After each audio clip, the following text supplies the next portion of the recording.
Welcome to You Ought to Watch This Movie, the podcast about movies from the first decade of the 2000s, aka the aughts. Follow along and explore a movie from the aughts, getting unbridled opinions from two millennials. Sit back, relax, and enjoy one of the best decades in movies. And we're here. Hello. Welcome back. I'm Miles. And I'm Colin. And this is You Ought to Watch This Movie. Episode numero... I don't know what number it is. I think it's 7 or 8. Okay. One or the other. Well, I'm not counting these. It's not like the Colin and Miles show. Which, if you didn't know, it's like a little video log, a vlog, if you will, of our life. Kinda. But we sit down and talk about it, so it's a show. Yeah. Where we, instead of talking across to one another, we talk to you. So, this movie that we're talking about today is one that we actually skipped over, which we talked about in the last Briefly. podcast. And I said that we may come back and watch the movies we skipped, and we decided to. So now it's not in chronological order anymore. But You broke the pattern. I know. But this movie, the Tigger Movie from 2000, which released February 11th, 2000. Not the Tiger Movie. No, the Tigger Movie. Actually, when this releases, it will release a couple days before an event that we are going to. Oh, which is A square dance. Yes. Which is a Disney themed. And I'm not giving anything away. Yes, but you are just referencing that this is a Disney movie. Mm-hmm. And there's a Disney dance. And it may go along with our costumes. It may. Indeed. It may. It just, anyway.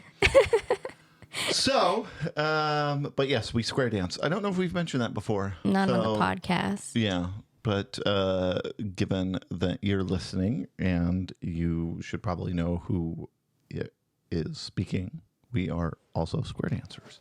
Yes. So, in honor of the movie,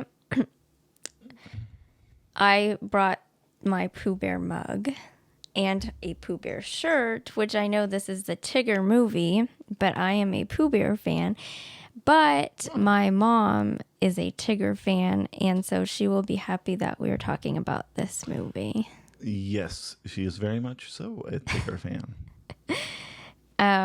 All right, so let's start with the trailer. Okay. We watched the trailer that was on Disney Plus, which is also where we watched this movie, and the trailer was a little short. I know there's a longer one out there that I saw before, but for the purposes of this podcast, we just watched one trailer.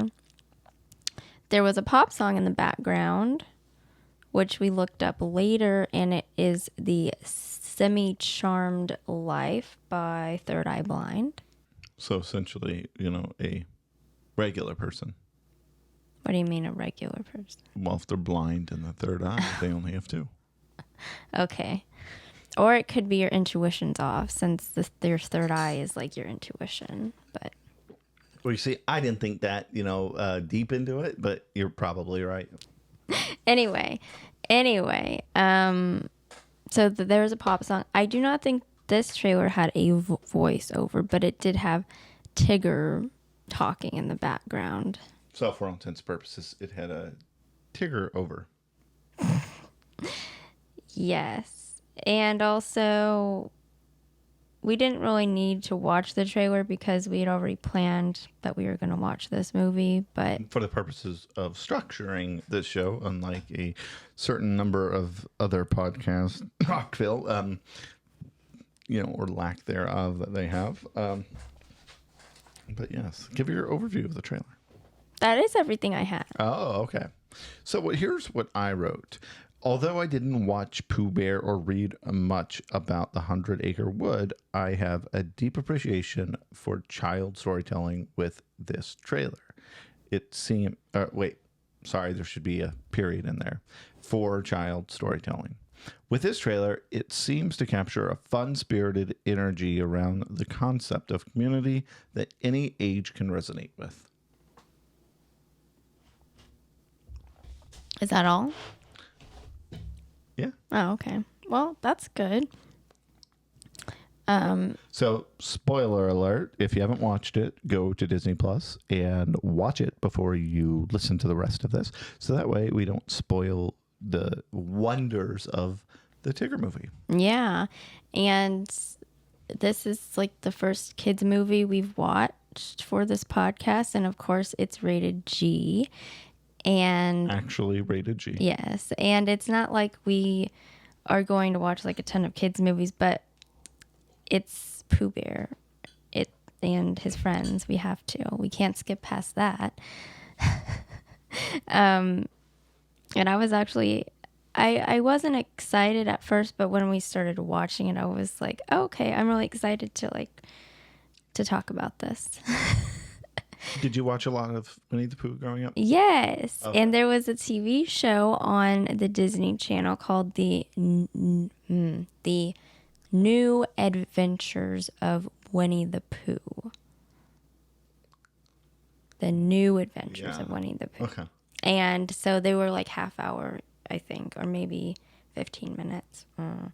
But I watched that a lot. I watched that show a lot. Okay. Well, yeah.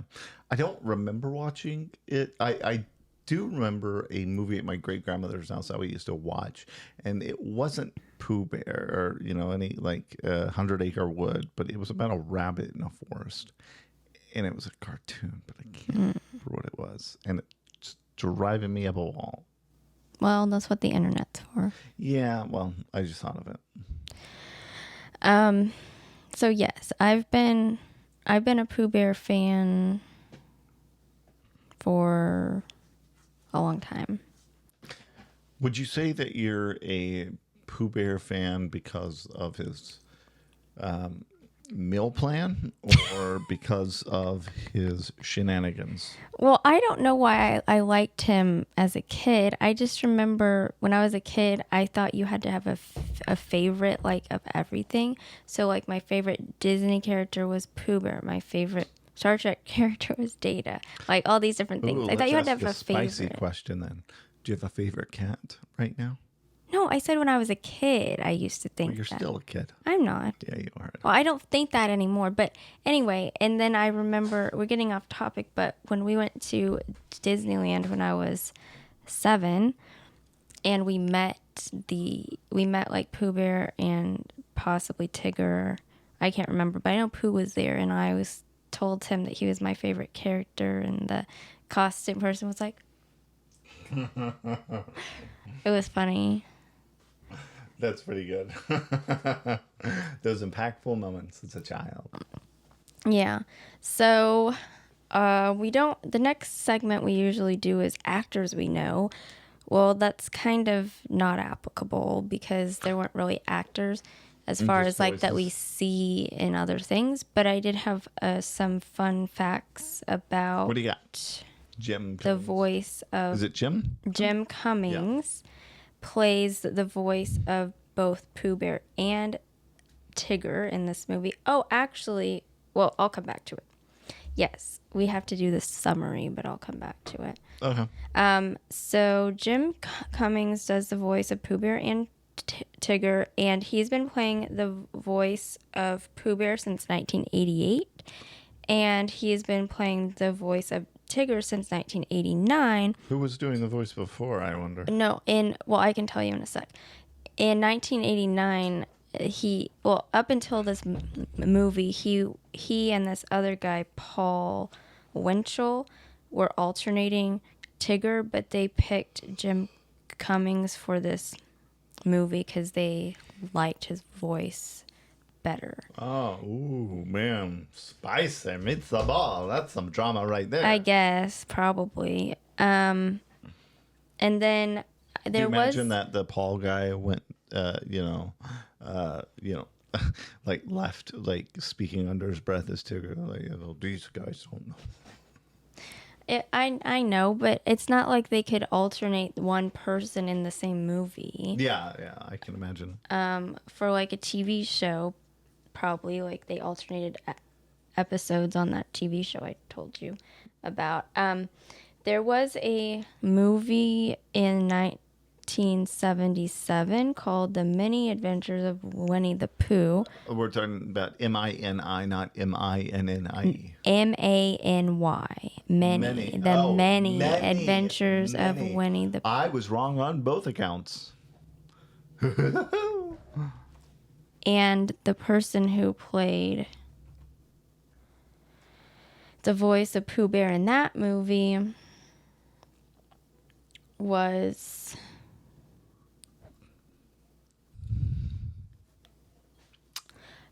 Sterling Holloway. Sterling, that sounds like an old man's name. And the person who played Tigger was Paul Winchell. Okay. Well, very neat. Yes, and so that's all. Now we get to go back and do the summary. All right. Give us a summary, Colin. Okay. You know I like a good summary.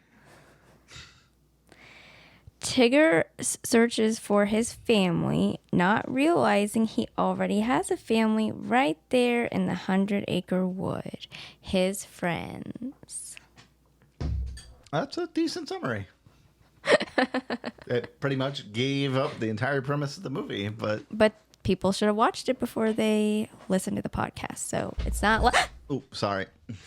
Knocked the table. It's not like a huge spoiler. Well, and one thing is the trailer kind of gives it away, even the short trailer, because you're looking at the trailer and seeing, all of these Tiggers that are supposedly his family, and they've got eye holes cut out, and you're like, was that in the trailer? Yeah, that was in the trailer. And the entire concept's about Tigger trying to find his family, and you're like, maybe he realizes that they're his family. Oh, I also should have said this is the first movie that one of us has seen so far. Because I know I've seen this movie before. I don't know if I saw it in the theater, but I know that I saw it like at least when it came to VHS. Coming soon to VHS. I think it came to that because that was still when DVDs were like new. But anyway, regardless, irregardless, whatever. I've seen this before, but I didn't actually remember the ending. I really thought he did find his family. I thought he did find a bunch of Tiggers. Well, he did find a family tree during the snowstorm. Idiot. Yeah, so let's go to the comments. Okay, the comment section. Mm-hmm.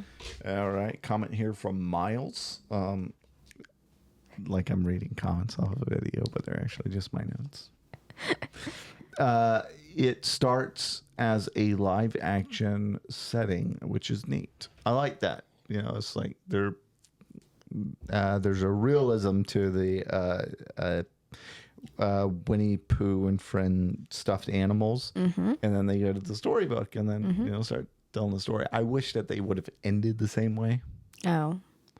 Yeah, that would have been cool. The end. Because now it's open-ended. What if Tigger's family actually shows up? What if they're violent? They're not. Yeah, I know. Violently bouncy, maybe. Yeah, that's true. So, also,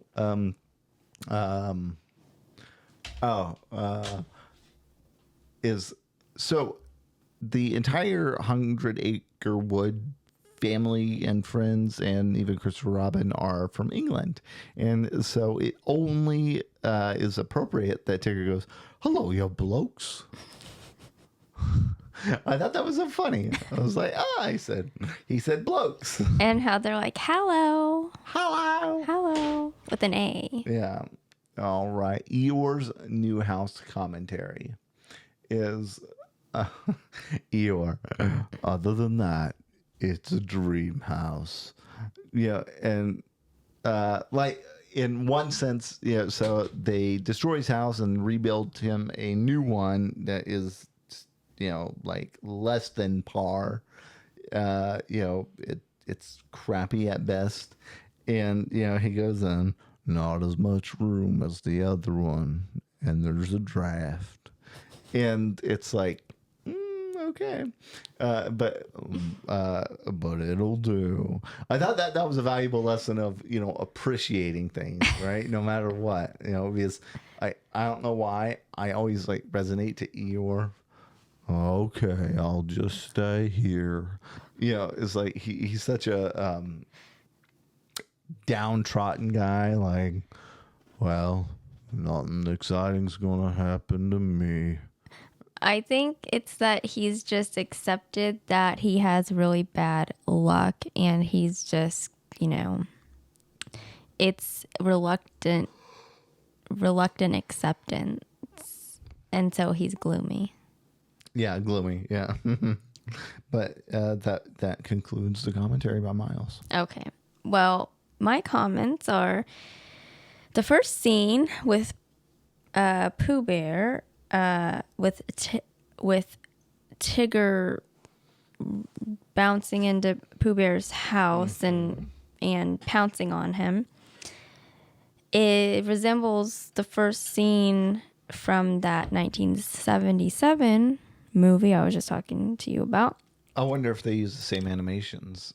Because you know how Disney recycles animations? Yeah, maybe it was, but it was like the same scene as when we first meet Tigger. But this time, after he says, "I'm Tigger," and Pooh's like, "I know. You've bounced me several times." You've bounced on me several times. So it's like, okay, it's not the same scene, but it was pretty close because I remember that. I thought it was hilarious that Tigger thinks a family tree is an actual tree and not just a figurative tree. I've got to find my family tree. And then when Eeyore and Piglet and Pooh Bear think they found Tigger's family because they find some animals that are striped. Frogs. But they're frogs. And they're like, "I don't remember Tigger being so slippery." And it was just so funny that they actually thought the frogs were Tigger's family. And it's like, I mean, I get that the characters are like, childlike. Yeah. Because they're a child's toys, but it was just so funny. Yeah, and it's funny that there's always like one sane individual, in that group, whether it be Owl, Rabbit, or Christopher Robin, whenever he's around. Because if the frog didn't attack, who did it attack? Well, it didn't really attack. Oh, it didn't attack. It was jumping On it. Piglet fell in the mud. Piglet. Eeyore was sinking. Eeyore was sinking. Like if all this extracurricular didn't occur, I'd imagine that Pooh would have stayed there. We're going to stay here until we get this Tigger back to his family. And I loved Pooh Bear's little song to the bees, trying to put them to sleep. And it wasn't the Rain Cloud song, which I've heard before. It was an entirely new one. Like Lullaby. And then Lullaby. who was it that knocked him in? Piglet. Like, okay, Piglet, come on, bro. You just cost, your friend a whole hive of honey. A honey hive of honey. That's what it is. Bumblebee. What do you say? Lullaby. Lullaby. Lullaby. It was so funny. The cleverness in the lyrics. Like, whenever Tigger's teaching Roo how to jump. Yeah. There's a clever nature of, how they do the rhyming and lyrics. But, that also just goes hand in hand with it being a kid's movie. But you don't have to be a kid to watch this, folks. No, but I mean, definitely if you have kids and you haven't seen this, I'd say watch it. It's very And cute. if you have kids and you're not planning to, you're doing it wrong. And I mean, this took my mind off of things for, the time we were watching it.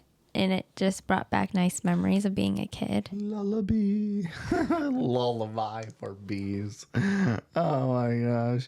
Pay no attention to me. Yeah. So yes, I think this has a good message. I'm not exactly sure what the message is. I was trying to figure it out. Like, that sounds silly, but it's not really like your family is who you choose, but it's more like your family doesn't just have to be your blood relatives. Yes. It can be your friends and all the people who care for you. Yeah. That's what I took from it, at least. Yeah. But yeah, is another interesting thing was, where did Tigger get all of these supplies after the fact when he was apologizing? Like what? Well, because he brought all that firewood to Piglet, right? Oh, Did he just collect all that firework in an hour? I don't know. And then all that honey. How many bee stings does Tigger have? Is he going to live through the night? He gave him so much honey. Well, you're putting too much thought into it. I know. You're suspending disbelief. It's a kid's movie, so it has a simple solution. It doesn't have a complex solution. Or an ulterior narrative. It was a decent thing for us to watch. Movie. Mm-hmm. I don't know why I blanked on the word movie. Thing for us to watch. Yeah, it was really nice. Yeah, it was definitely. And we'll have at least 2 more in this podcast because Piglet has a movie, and then Pooh has his Hufflepuff movie, which I did see that in theaters. And they didn't incorporate Christopher Robin into this storyline until the end. And I don't know, it gives me a certain appreciation for the mental environment that the 100 Acre Wood is to Christopher Robin, because it means so much to him. And then, for him to, now that we've seen the movie Christopher Robin, for him to go back there and then having seen this now, gives me a new level of appreciation for Ewan McGregor's portrayal of Christopher Robin. Yeah. I just get to go in by walking away from where I've been. People say nothing is impossible, but I do nothing every day. Just the simplicity in that line. People say it's impossible to do nothing, but I do nothing every day. It's like so proud of himself. Like, yeah, pat me on the back. Yeah, but I think earlier I said I'm not sure when I was a kid why I liked Pooh Bear. Oh, but I said because I thought you had to have a favorite thing. But I was going to say after that, as an adult, I think I found out I have an affinity for bears and British ones at that, because Paddington, yeah, that's true. British, Pooh Bear. And I always think, I wish we had a Paddington bear or a Pooh Bear. And then, we have a cat named Paddington, but now we actually have a cat who kind of is like Pooh Bear or Paddington, because he gets into lots of trouble. And he's always, just in trouble, not because he's trying to be, just because he is. His very nature. Yeah. And I'm like, I guess we have that now. Yeah.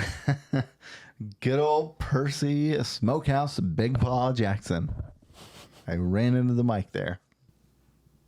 I was saying it with my eyes closed, like that Nestle Crunch commercial. Scrumptious. He says scrunches, not scrumptious. If you don't know what we're talking about, scrunches. there's a 90s. Is it 90s or 80s?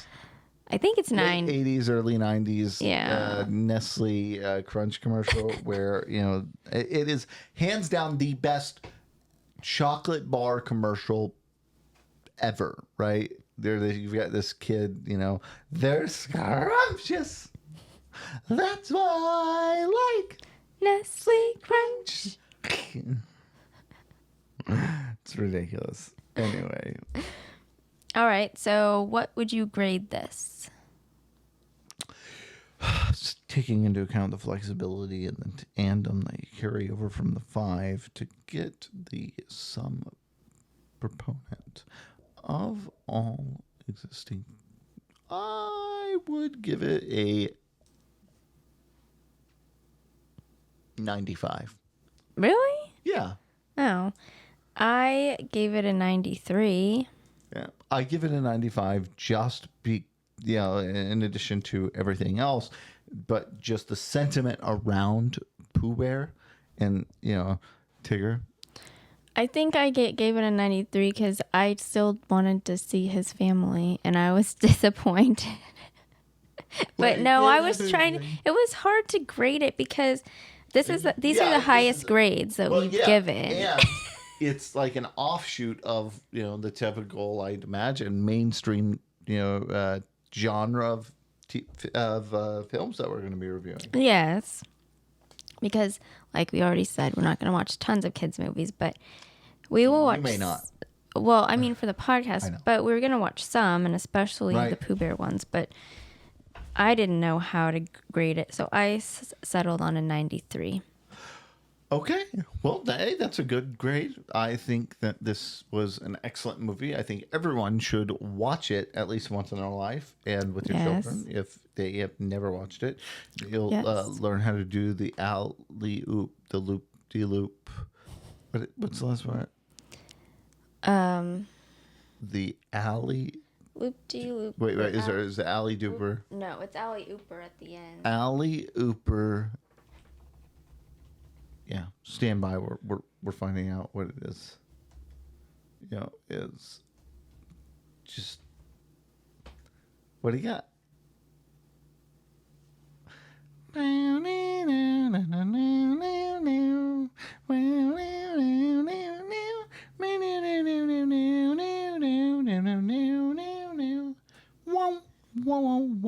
You got it? Yeah. Okay. It's the whoop-de-dooper, loop-de-looper, alley-ooper, bounce.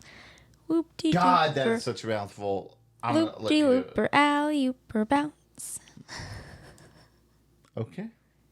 Well, with that being said, we will be back here in another 2 weeks to review our next movie. Yes, we will. It'll be fun. Maybe not this much fun. Yeah. Well, what other movie? Well, I guess if it's that's a TV series. I was going to say, what other movie can you make noises that a character makes? And then I thought about Tim Allen's, and then, being that Terry can go, anyways. Until next time, folks. I'm Colin. I'm Miles. Thanks for listening. And we are out of here. Bye. Thanks for listening to You Ought to Watch This Movie, a podcast about movies from the first decade of the 2000s, aka the aughts. Be sure to subscribe for new episodes covering movies you ought to watch. We'll see you next time.